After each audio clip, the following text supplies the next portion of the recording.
Hi everybody, I'm Bree the Plant Lady, checking in with a winter interest container update.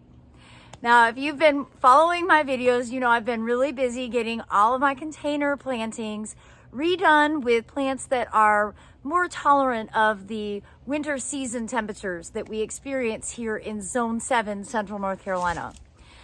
We've had a week of absolutely gorgeous weather since I got all of the pots in this area replanted, and I can't believe how much everything has grown. So let me turn this camera around and give you an up-close view so that you can see all that I have growing for the upcoming winter interest season.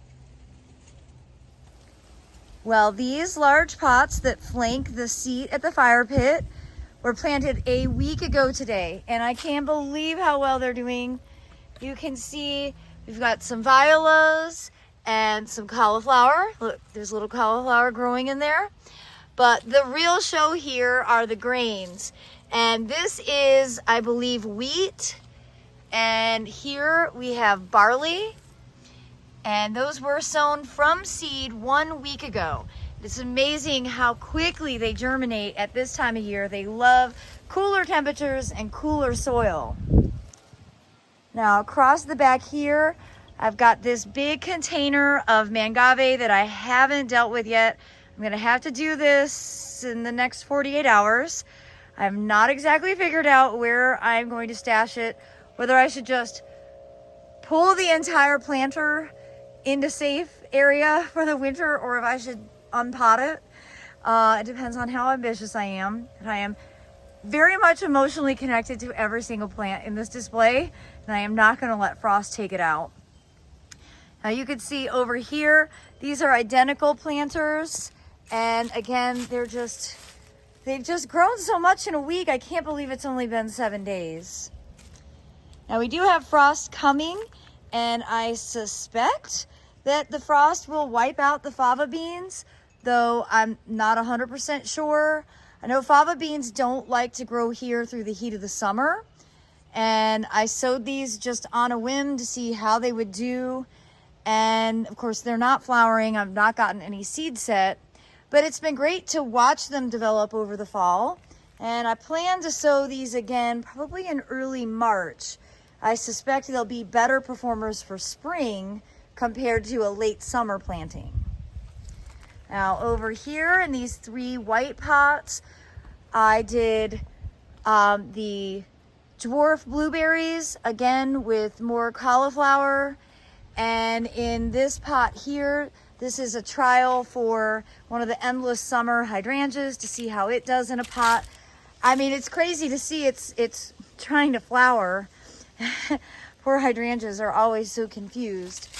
And you'll see in here, I did add permatill to the tops of these containers, and that's to help prevent animals from digging.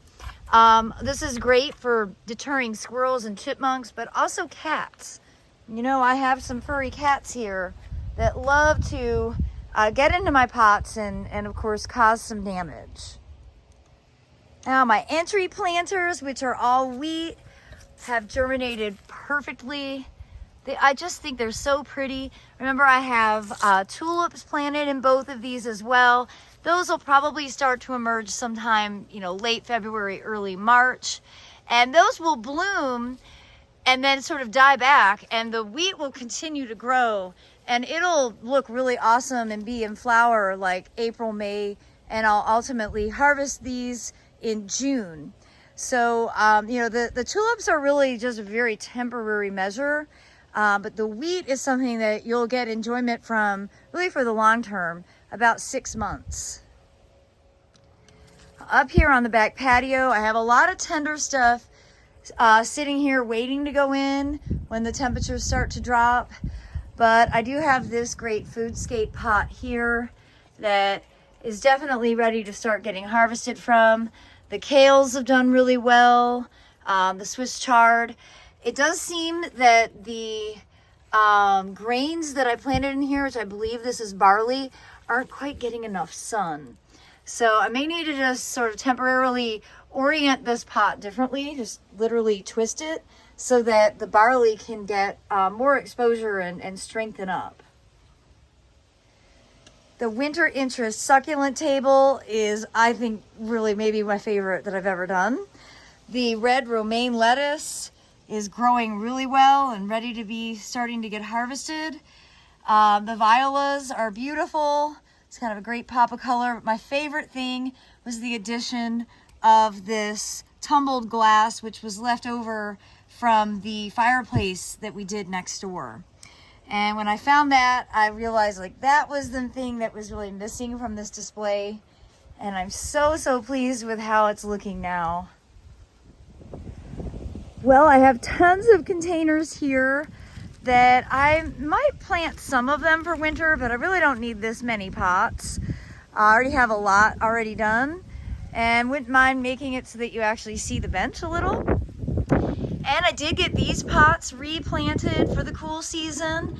And I've got the mangave staged over here that when my current Airbnb guests move out, we will slip these in the house and get some grow lights on them. I'll be sure to post a video all about that. And here in the driveway bed, these foodscape containers are growing in really nicely. I love the snapdragon. And you can see more red romaine lettuce, the violas, and of course kale and Swiss chard here. And then in this planter, it's a similar plant palette. Let me get out of that shadow. We've got 2 curly kales and a broccoli in the middle. And this is definitely a great little zone 8 microclimate out here. You see I've got some pretty arrangements of floating flowers, and the wall has just watered itself. It waters 1 minute a day. And this side planted with grains, everything is doing so well. I am over the moon excited. And the viola side is absolutely exquisite. When I pull in the driveway, it just brings me an immense amount of happiness. And this pot of direct seeded kale is beautiful, ready to be harvested. We're going to make kale chips with that using the air fryer. This winter interest herb pot has grown a tremendous amount in just a few weeks. We've got oregano and thyme and rosemary right here, so conveniently placed because there is the kitchen. And we can just walk out here without even putting shoes on to grab fresh herbs. And same thing goes with this great salad bowl.